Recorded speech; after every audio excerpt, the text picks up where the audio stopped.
පෙනාල පිළිකාව ලොව පුරා බහුලවම පවතින පිළිකාව වන අතර එය වෛද්‍ය විද්‍යාවේදී බ්‍රොන්කෝජෙනික් පිළිකා ලෙස හැඳින්වේ.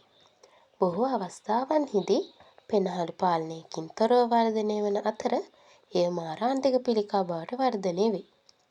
සුවය ලැබීමේ සම්භාවිතාව වැඩි කළ හැකි එක් වැදගත් අංගයක් වන්නේ කල්ැතිව හඳුනා ගැනීම හා ඉක්මන් ප්‍රතිකාර කිරීමයි. පෙනහළු පිළිකා රෝග ලක්ෂණ හා පවතින බොහෝ ප්‍රතිකාර ක්‍රම පිළිබඳව රෝගියෙකුගේ පවුලේ අය දැනුවත් නම් ඔවුන්ට මෙම දුෂ්කර මාර්ගයේ ගමන් කිරීමට උපකාර කළ හැකිය. පෙනහළු පිළිකාවට වඩාත් ඵලදායී ලෙස ප්‍රතිකාර කිරීම සඳහා අපි මහීසූරුහි ඇපොලෝ රෝහලේ නවීන වෛද්‍ය ප්‍රවීණයන් සමග සානුකම්පිත ප්‍රතිකාර ලබා දීම කෙරෙහි දැඩි අවධානයක් යොමු කරමු. ගොඩක් වෙලාවට පෙනහළු පිළිකා ප්‍රධාන වර්ග දෙකකට වර්ගීකරණය කරලා තියෙනවා. ඒකෙන් පළවෙනි එක තමයි කුඩා නොවන සෛල පෙනහළු පිළිකා. එය වඩාත් සුලභ වර්ගය වන අතර සිදුවීම් වලින් 85% පමණ වෙනවා. එය ඇඩිනෝකාසිනෝමා ස්ක්වොමස් සෛල පිළිකා හා විශාල සෛල පිළිකා වලින් සමන්විතයි. දෙවැනි එක කුඩා සෛල පෙනහළු පිළිකා. මෙය අඩු සුලභ වන අතර වඩාත් ආක්‍රමණශීලී වන අතර නිතර ශරීරයේ අනෙකුත් කොටස් වලට පැතිරේ. ඔබේ පෙනහළු වෙනත් පිළිකා වර්ගවල ආරම්භය විය හැකියි.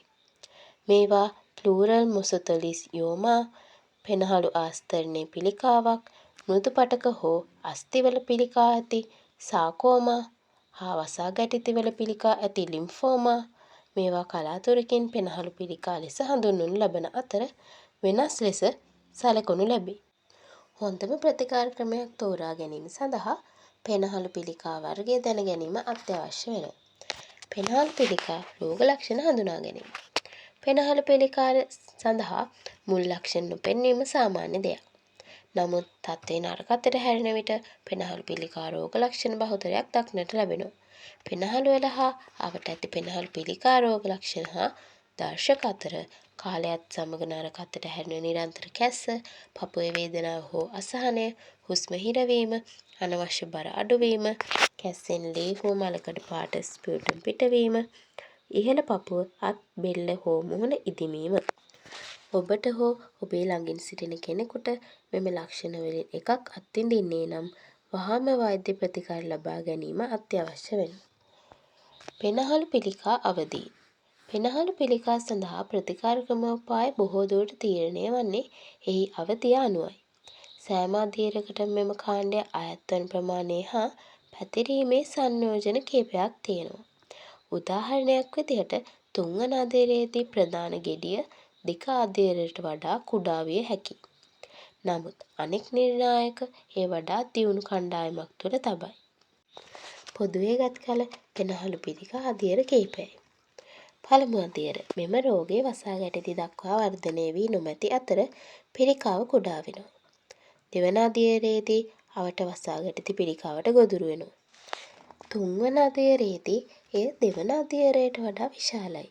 වෙනත් පෙනහළු පෙත්තක වැඩි පිළිකා ඇත. නැතහොත් රෝගය අසල ඇති වසා ගැටෙති හෝ ව්‍යුහයන් වෙත සංක්‍රමණය වෙන්න තියෙනවා. හතරවන අදියරේදී අනෙක් පෙනහළු අවට ඇති තරලය, හදවත වටා ඇති තරලය හෝ වෙනත් දුරස්ථ ඉන්ද්‍රියන් සියල්ලටම බලපාලා තියෙනවා.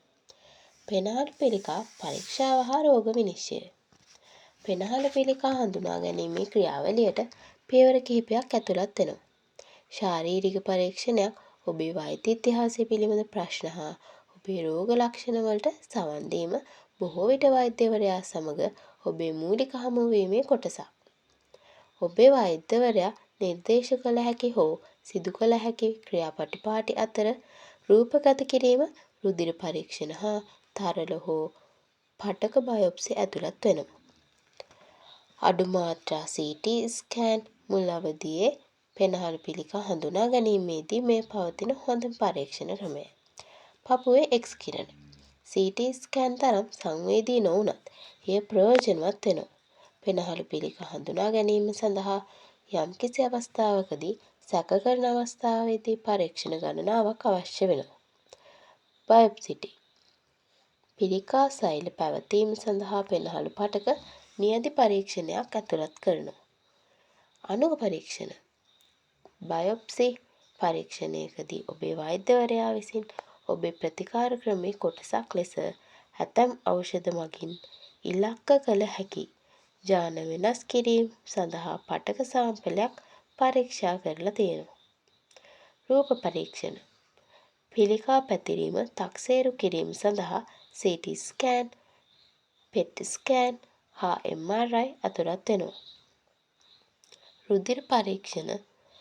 පෙනහළු පිළිකාවක් පෙන්නුම් කරන හෝ සම්බන්ධ විය හැකි ජෛව සලකුණු සොයා ගැනීම. නිරන්තර පරීක්ෂාවකින් රෝගියාගේ ප්‍රතිඵල වැඩි දියුණු කළ හැකි අතර එය කලින් හඳුනා ගැනීමට හේතු විය හැක. පෙනහළු පිළිකා ප්‍රතිකාර විකල්ප. පිළිකාව සම්පූර්ණයෙන්ම තුනන් කිරීම හෝ එහි ව්‍යාප්තිය සැලකිය යුතු ලෙස අඩු කිරීම අරමුණු කරයි.